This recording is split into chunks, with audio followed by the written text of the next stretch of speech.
ফাইনালে টিকিট নিশ্চিতের ম্যাচে আজ রাত 1টায় লুসাইল স্টেডিয়ামে ক্রোয়েটদের বিপক্ষে মাঠে নামবে মেসিরা।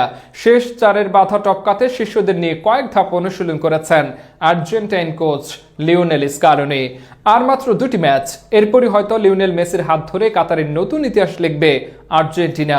তবে তার আগে সেমিফাইনালে ক্রোয়েশিয়া বাধা টপকাতে হবে আলবিসেলেস্তেদের।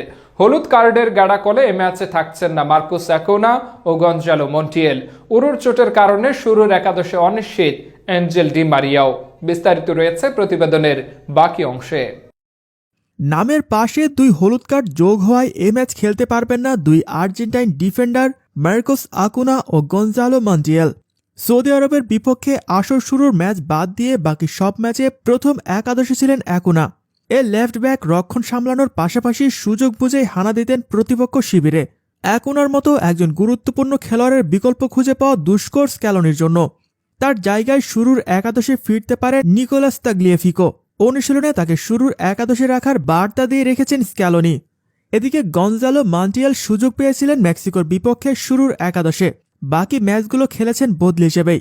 তবে রাইট ব্যাকের নিষেধাজ্ঞা বেশ ঝামেলাতেই ফেলেছে স্ক্যালোনিকে। তবে তার অনুপস্থিতি আপাতত ভাবছেন না শুরুর একাদশ নিয়ে। অন্যদিকে আক্রমণ ভাগে পুরোপুরি ফিট পাওয়া যাচ্ছে না অ্যাঞ্জেল ডি মারিয়াকে। পোল্যান্ডের বিপক্ষে পুরনো উরুর চোট নতুন করে ভোগানোয় তিনি ছিলেন না অস্ট্রেলিয়ার বিপক্ষে ম্যাচে। নেদারল্যান্ডসের বিপক্ষে নেমেছিলেন অতিরিক্ত সময়। ক্রোয়েশিয়ার বিপক্ষে শুরুর একাদশে তাকে পাওয়া নিয়েও রয়েছে অনিশ্চয়তা। ম্যাকঅ্যালিস্টার, এনজো ফার্নান্দেজ ও রদ্রিগো ডি পল থাকায় শুরুর একাদশে ডি মারিয়া না থাকলেও খুব একটা সমস্যা নেই স্ক্যালোনির।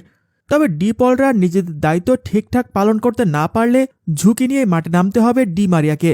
ক্রোয়েশিয়ার বিপক্ষে আর্জেন্টিনার সম্ভাব্য একাদশ: Emiliano Martinez, Nahuel Molina, Cristian Romero, Nicolas Otamendi, Lisandro Martinez, Nicolas Tagliafico, Rodrigo De Paul, Enzo Fernandez, Alexis Mac Allister, Lionel Messi ও হুলিয়ান আলভারেজ।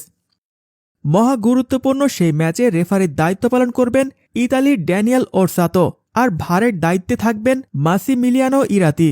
বিশ্বকাপের প্রথম ম্যাচে রেফারির দায়িত্ব পালন করেছিলেন ওরসাতো। এছাড়া গ্রুপ পর্বে আর্জেন্টিনা মেক্সিকো ম্যাচের দায়িত্বেও ছিলেন তিনি। সিরিয়া রেফারি ওরসাতোকে গ্রুপ পর্বের পরে প্রি কোয়ার্টার ফাইনাল ও কোয়ার্টার ফাইনাল পর্বে বিশ্রাম দেওয়া হয়েছিল। সেমিফাইনালে আবারও দায়িত্ব পেয়েছেন তিনি।